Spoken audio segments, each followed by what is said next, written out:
Broadcasting live from the North Fulton Business RadioX studio, it's time for To Your Health with Dr. Jim Morrow.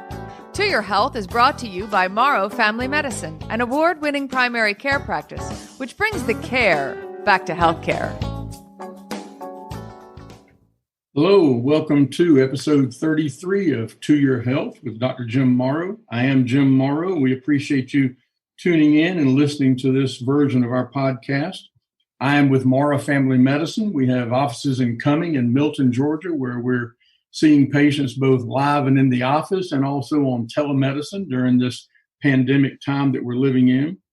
At Morrow Family Medicine, we do utilize the state-of-the-art technology we have access to, along with what we think is old-fashioned care, to bring you the best care possible and make you feel both cared for and appreciated. We realize that you have many choices as to where to receive your care, and we do appreciate it when that choice is Morrow Family Medicine. So we are social distancing still. I'm in my office in Cumming, and John Ray, my producer, is in his home studio. We're social distancing, but I do think that we're not too far from being able to reconvene in our home studio at the Renaissance Bank in Alpharetta, Georgia. I'm hoping that's the case. Hey, John, how are you, man? I'm good. How are you? I'm good. Excited about today. This is going to be a great episode, and I'm really excited to get some facts and some science out to people because there's a sincere lack of both in the world about coronavirus. So I'm excited about that. I've been doing a coronavirus update at the start of each of our episodes recently, but today we're going to talk about the virus and this pandemic for the entire episode. I'm very happy to have with us today a special guest. We don't do a lot of guests because not a lot of people want to talk to me probably, but I'm excited to have a guest, and that is Dr. Manny Rodriguez. Dr. Rodriguez is an infectious disease specialist practicing in the North Atlanta metro area, specifically Roswell, Alpharetta, Cumming, Georgia. He's with Infectious Disease Specialists of Georgia. He's a colleague of mine who probably wishes I would lose a cell phone because, especially right now, because I'm texting or calling way too often, I'm sure, about things I've not had a chance to learn on one of the probably 6 or 7 podcasts about the virus that I'm trying to keep up with. So, Manny, how are you? Welcome. Thanks for being with us. Thanks, Jim. I'm doing great. Thanks for having me. And you're in your office, I think. You said you were getting ready to head over to the hospital, so we're going to make short work of this and let you get on with your day. We were talking a little bit before we got started about the volume of COVID-19 patients in our area, North Atlanta, North Georgia. Tell me what you're seeing at the hospital right now. Well, as a general statement, overall, the hospitals I round at the different places seems to be steady, if not come down quite a bit than compared to our initial surge, if you will. I'm still seeing occasional patients coming in. You probably all heard about the issues in Gainesville with their poultry plants and some of the surge they've had up there. But down here in our counties, we've actually been spared quite a bit. And I think it has to do with our ability to be spread out a little bit more and less population density overall. So I think overall we've been in pretty good shape down here. So in the chicken processing plants in Hall County, I think it's pretty much a good assumption that you're working in very close proximity in a place like that. Tell me a little bit about what exactly happened up there. So they're still investigating exactly how the spread went out because they actually think that there was more spread within folks outside of the plants than in the plants. A lot of the workers don't have the best of living conditions, and so they're in close quarters when they're outside the poultry plant. And so one person getting ill from this disease comes in and can then spread it very quickly. And once they're in there, although they're doing my understanding at least is they are doing a better job as far as screening. Initially it was difficult to get a hold of who was getting sick and where and when. And the main screening, if you go to some physicians' offices, and my wife went to get her nails done, they're screening her for temperature and stuff. But such a huge percentage of people are not getting a fever with this virus. I understand having a fever being a non-starter, but not having a fever still leaves an awful lot of people out there that might have this virus that can still expose folks. Yes, that's very true, Jim. And we do know the issues with asymptomatic carriers is a problem. I guess the silver lining is that we believe that those carriers in general probably don't spread the virus as much as people who are symptomatic, those who are having fever, cough, etc. So although the risk is not zero, certainly, it's a little bit less. As we kind of talked before the podcast started, we do have to understand that we cannot open up and expect nobody to get sick. We have to have an understanding that there is going to be mitigation, or at least attempt at mitigating the amount of people that are sick, with the hope that overall we have a better, stronger economy, and at the same time are sparing the folks who are sick, who are most vulnerable for this disease. I read about the Spanish flu epidemic, which I've learned should have been called the Kansas flu epidemic, but because it didn't come from Spain, all you Spanish people out there can rest assured it was not your fault, although you still get, the name's not going to change. But if you look at what we keep calling the second wave, they had a second wave and it was horrible. And would a second wave be 1.5 times? Is the prediction will be 1.5 or twice as bad? Or have you seen any numbers about that? Unfortunately, I have not seen any numbers of what they're predicting. The second wave, if you want to, is going to be more interesting in the sense that, unlike in 1980 at the time of the Spanish flu, we have at least an ability now to have more data where we didn't before. So if we are able to increase our testing as has been proposed and trace better, if that comes to fruition, we shouldn't have as much of a second wave as maybe those in the healthcare field are thinking, because we'll be able to lock those individuals or those communities down more quickly and then prevent the spread. But I have not seen the numbers as far as predictions so far. This whole idea of social distancing and delaying the surge was very important, but doesn't mean that the virus is not going to continue to spread out throughout the communities and throughout the world. The tracing, I listen to This Week in Virology just passionately. Every time I'm in my truck, I'm listening to the latest, greatest episode of This Week in Virology, and Vincent Racaniello and the team there, I think, do an unbelievable job. They did an episode called Tetris, and Tetris was a mnemonic they came up with for testing, tracing, and isolation. So they used Tetris for that. I thought it was fairly catchy, but we can't get people to wear masks when they're asymptomatic, and probably even when they are symptomatic. I can't imagine how hard it's going to be to try to get people who are not the least bit sick to isolate and to stay home because they've been exposed to Harry at the meat market and Harry had the virus. I think that's going to be incredibly difficult, short of anything looking like martial law. It is, and to that end, because of social media and a lot of falsehoods being reported on social media, it's going to be very difficult. And in the end, I hope that some sense of reason will outweigh or outlive some of the falsehoods that are being presented, so that some common sense will be victorious. Because it is unfortunate, as you're saying.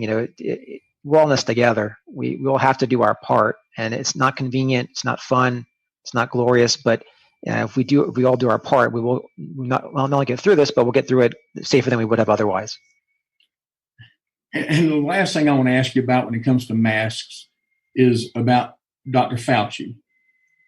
Anthony Fauci, the head of NIAID, I think it is, the Infectious Disease Institute.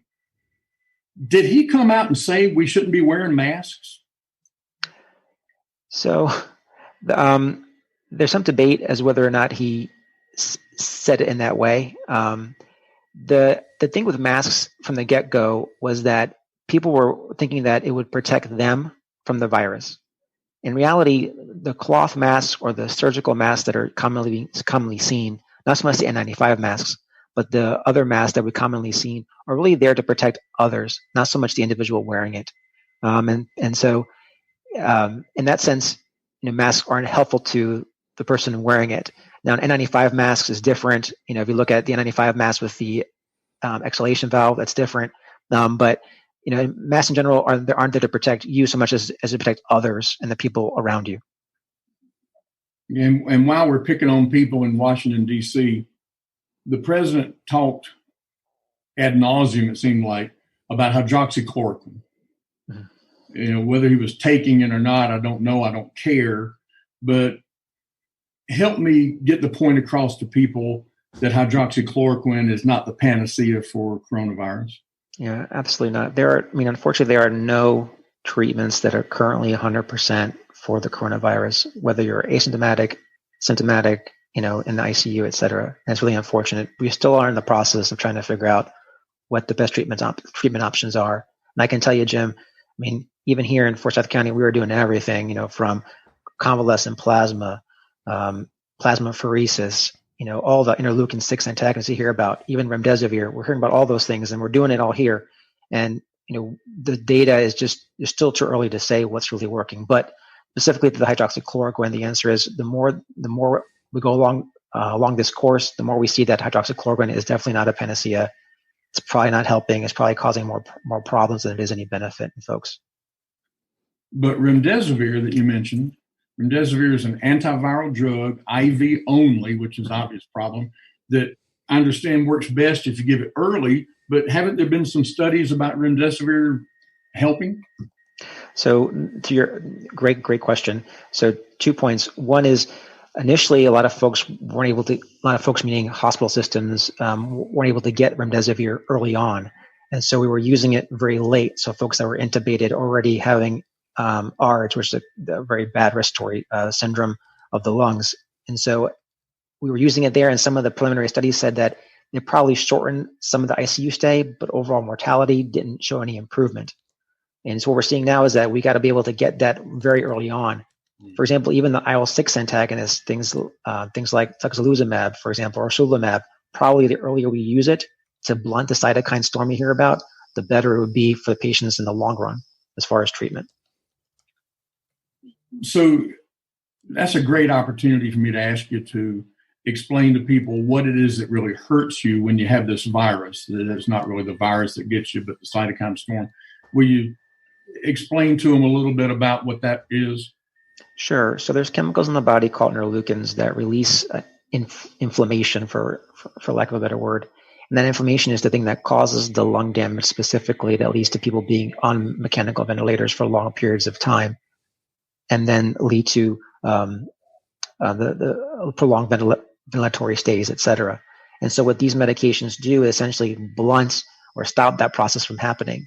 And we've seen in patients where we give them a dose of this, the markers, the inflammation markers that we check in their blood go down quickly. They seem to do better. Their fever curves go down. And then sometimes it goes up again, and we have to use it again to do that. So, and it's interesting, and we talked about this before, where it seems that some people won't get the cytokine storm, but others have a very severe form of it. And that's why things like plasmapheresis kind of does the same thing. It pulls out those chemicals, those interleukins out of the body that are producing the inflammation to help the body heal, because it is an over response, if you will, of the immune system to the virus that's leading to all this.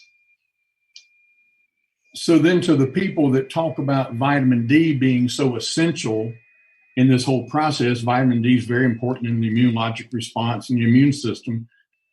But if you start giving people, or if they start taking, because they have access to them, which is why I think it's important to mention this, if they start taking more and more vitamin D, then would they not be more likely to have a worse cytokine storm, a better, quote unquote, immune response, and therefore a worse outcome potentially? So there have been some reports of other vitamins, like you said, vitamin D, use of vitamin C, minerals like zinc, even things like melatonin, to see if it could help curb or prevent COVID-19 from becoming this huge cytokine storm. And as you said, Jim, we've known for years that vitamin D is immunomodulatory. I don't know if there's any data to suggest it would worsen people's outcome by taking excess vitamin D, but certainly there's no data that says it'll help you.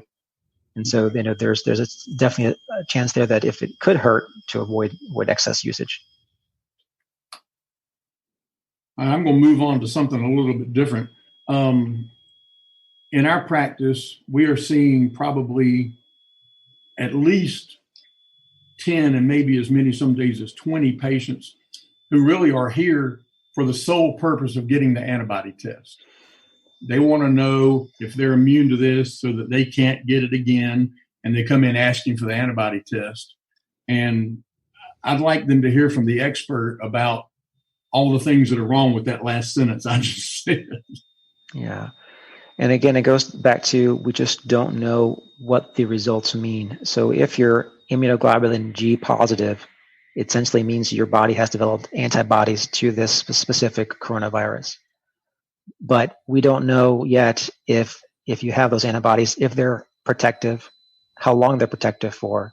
If the virus strain changes, does it mean that you're no longer protected? So being positive does not always guarantee that you're immune. And so I think it gives people a false sense of security, saying, oh, yes, I'm positive. I don't need to wear a mask. I don't need to practice social distancing. I think that's not an appropriate way to interpret that positive test, unfortunately.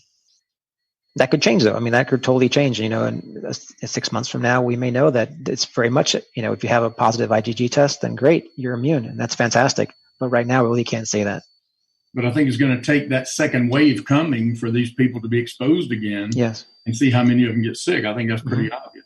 Yes. And yes. you said, I think at least 3 times since we started talking, we don't know, or I don't know. And I don't know about you, but I've never said that as many times in my entire career as I have since the beginning of February, probably. It's because we don't. And I think patients are so accustomed to us having the answers. They come in here and they ask us all these questions, whatever they might be. And we have years and years and years of experience and studies and research and patient experience to tell them, oh, this is going to happen. It'll happen like this. And you can be assured you're pretty close to right. And with this, the answer so often is we just don't know. We're still learning. And like I said to you before we went on the air, I'm learning every week that what I learned 2 weeks ago was wrong. And so it's been really crazy. And that brings up another thing about testing, which is in testing for the illness itself to see if someone is actively infected. When this started, we were doing this here at my office. We did it in a drive-through fashion. We basically had sacrificial lambs, one medical assistant who would go out and triage the patient and do the test itself. And I had one done. And if you hadn't had it done, Manny, you need to have it done because it's a real experience. It's the itchiest thing you ever went through for about 18 seconds, and that's all. It's not the end of the world. But, man, I itched for the rest of the day in my nose, I think. But then they came out and said that saliva was a really good source to test with. And 5 days later, they came out and said, well, saliva is not that great a source. So are we going to have a saliva test that's more easily tolerated and easy to do for this thing? So I was just looking today because of that question, and there is apparently the FDA did honestly approve, but they approved through the Emergency Use Act a saliva test that would be more tolerable, certainly, than the nasopharyngeal or oropharyngeal swab that's currently being used. I just don't know how readily available it is, to us. Apparently, they're saying that may be available for home testing in that sense. But because before a couple weeks ago, like you're saying, a couple weeks ago, I would have said there's no home test available, but it looks like this particular test will be available at some point to use not just in offices like ours, but also at home. Be a saliva test. Well, I think that would be fantastic because, like you mentioned earlier, we're not doing enough testing. We don't have enough testing. And if we could get people to do that, they may actually be able to get the testing done that they need to really find out the details about what's going on with this thing. I want to take a minute and remind everybody that this podcast is brought to you by Morrow Family Medicine. We're very proud to be one of the first practices in the area to offer that drive-through testing for coronavirus, and we've tried to be on top of this the entire time. We're also one of the first to offer telemedicine visits for both sick and well patients, and we're still doing that. So in our practice, we are bringing people into the office, and we're also doing telemedicine visits either for sick people or in the case where you just don't feel comfortable coming into the office, we can still take care of you for the most part by using telemedicine.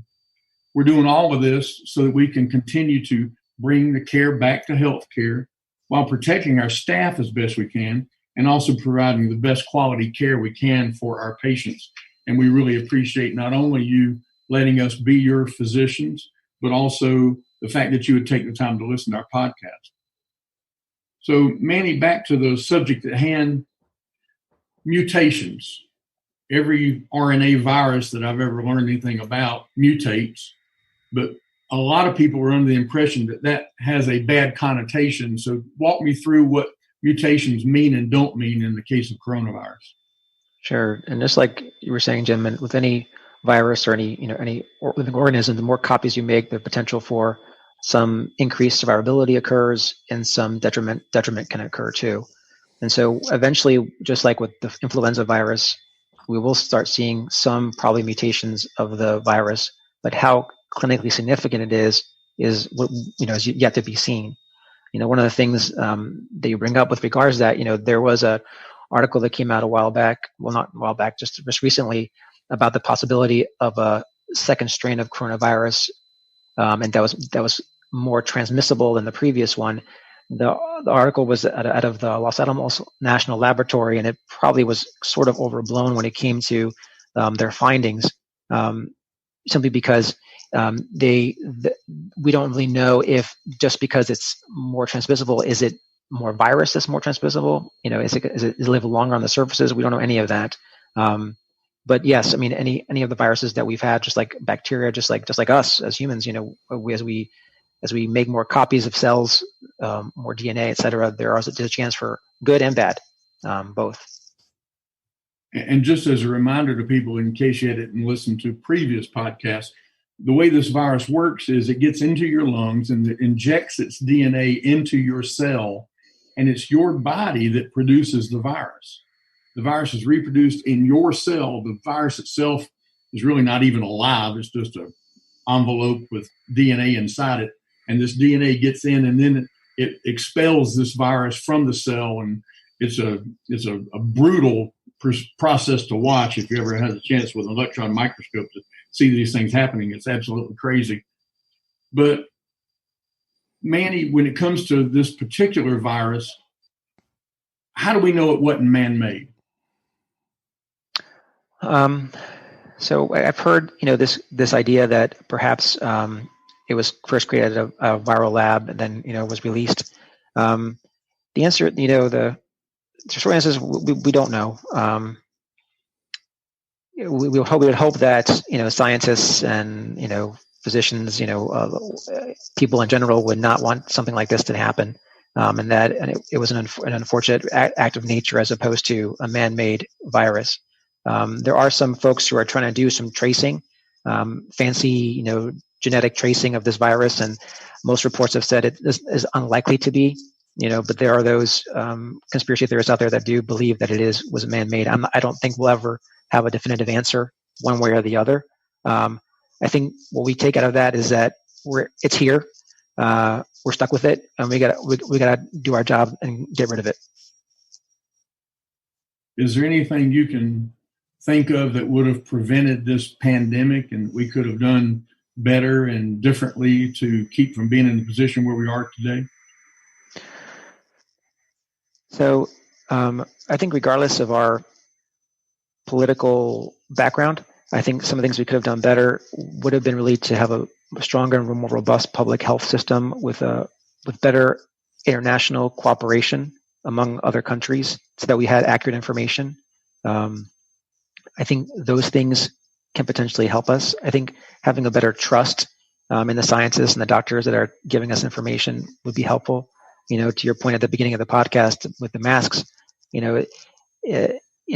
just like wearing a seatbelt in your car may not help you 100% of the time. We do it because of the right thing, and it's the law really.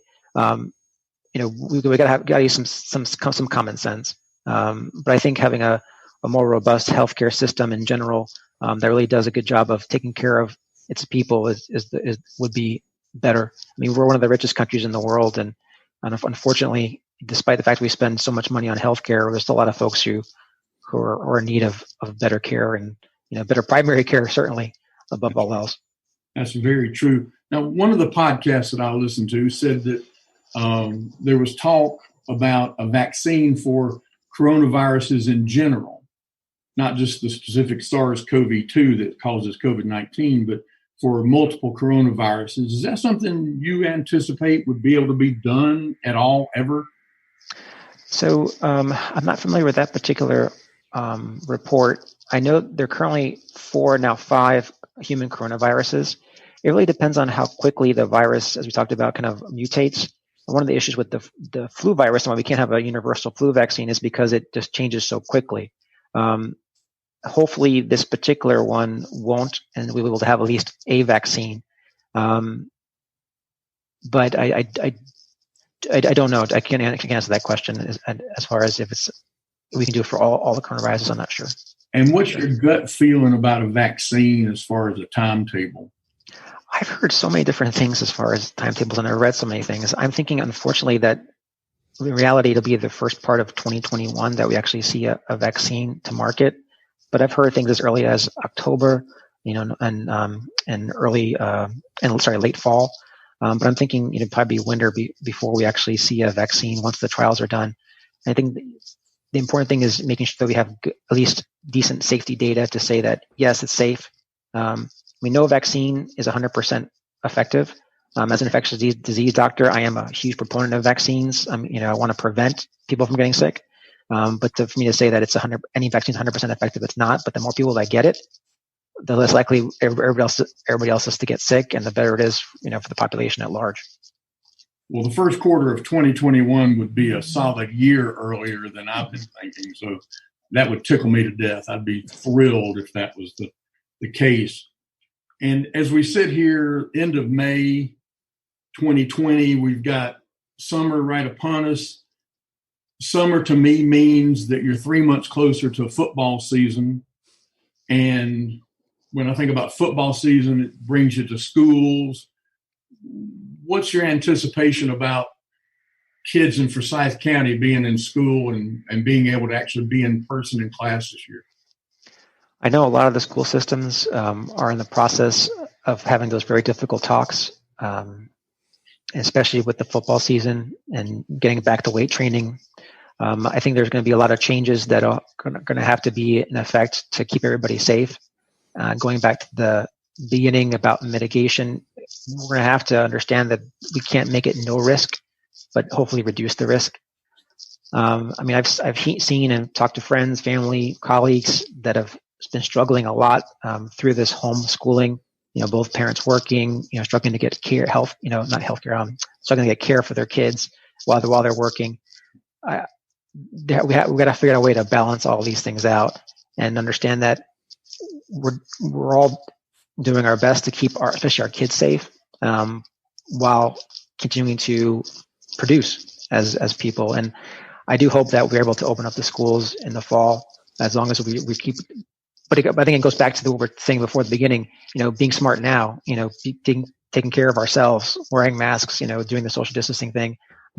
This weekend on the news, you saw plenty of pictures in certain beachfront areas with crowds and crowds of people just not wearing masks, and just I think it's silly, and I think it's really difficult for us for me to see that, because I know that those people aren't seeing the folks that we're seeing in the hospital, on death's door from this virus. They don't see it, and it is scary. But we'll got to do our part to keep safe. I know my granddaughter is graduating from high school. I know that's hard to believe looking at me, but my granddaughter is graduating from high school in Greenville, South Carolina, and I want to say congratulations, Anna Leguizamo. I'm so very proud of you. And they are going to have an in-person graduation in a week. They're going to social distance the kids. They're limiting the guests to 2 people per student, which has got my wife and myself both in a little bit of a tizzy because we're not going to be able to be there. But they're going to actually walk across the stage and pick up a diploma. They'll have masks on the entire time, except for while they're walking across the stage. And it's going to be something close to what they had anticipated for the last 12 years. And I'm very excited about that. I know here in Forsyth, they're planning to do that late in July. But I'm just glad that they're doing that, because I think it's something that they've already missed out on so much, that I think it's something that they will be very glad that they were able to do. And Manny, I want to thank you so much for being with us for this time. I know you've got a lot going on. I know it's not an easy thing for you to steal 30 and 45 minutes, but I really do appreciate it very much. I want to remind everyone that our podcast can be found at toyourhealthradio.com or on the Morrow Family Medicine website at morrowfammed.com. And please remember, if you're listening, please remember to subscribe to the podcast so you can be notified whenever we do have new episodes, which is the second and fourth Wednesday of each month. I can be found on Twitter. I'm at To Your Health MD. I would encourage you, if you have comments or episode ideas of things we can talk about in the future, I'd love that. Our music, which I love, is by my friend Steve Watson. I want to thank Steve for allowing us to use his original music. Our production is by Mr. John Ray with North Fulton Business Radio X in Alpharetta, Georgia. John, it is always a pleasure. And so please stay safe. And until next time, here's to your health.